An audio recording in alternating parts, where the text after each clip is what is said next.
অসম কুৰ্মী সমাজ ডিব্ৰুগড় জিলাৰ আজি সপ্তম ত্ৰিবাৰ্ষিক অধিৱেশনখনি দিনজোৰা কাৰ্যসূচীৰে ডিব্ৰুগড় জিলাৰ ডুমৰ দলং পেকেজিংমান গাঁৱত এই অনুষ্ঠানটো অনুষ্ঠিত কৰা হৈছে।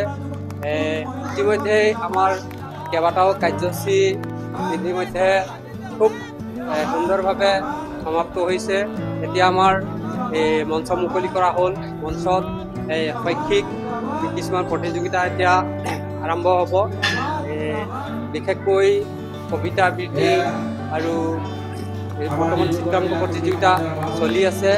ইয়াৰ দ্বাৰাই আমি সঁচাকৈ অসম কুৰ্মী সমাজ ডিব্ৰুগড় জিলাই যথেষ্টখিনি সমাজখনৰ কাৰণে কাম কৰিছে আৰু আমি আশা কৰিম যে আহিব লগা দিনবিলাকত আজি যিটো কমিটি ইয়াত গঠন হ'ব সেই সমিতিখনে খুব সুন্দৰভাৱে আমাৰ ডিব্ৰুগড় জিলা কৰ্মী সমাজৰ লগতে এই ডিব্ৰুগড় জিলাৰ বিভিন্ন জাতি জনগোষ্ঠী এটা সমন্বয় জিলা আৰু সেই জাতি জনগোষ্ঠীসকলৰ মাজত সমন্বয়ৰ ভাৱ ৰক্ষা কৰি অনাগত দিনবিলাকত জাতিটোৰ লগত আমাৰ জনগোষ্ঠীটোৰ বিভিন্ন সমস্যাসমূহৰ ক্ষেত্ৰত আগবাঢ়ি যাব বুলি আশা ৰাখিছোঁ।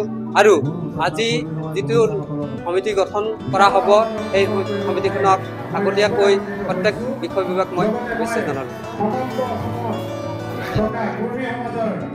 সন্মানীয় ব্যক্তিসকলক মই শ্ৰদ্ধা নিবেদিছোঁ।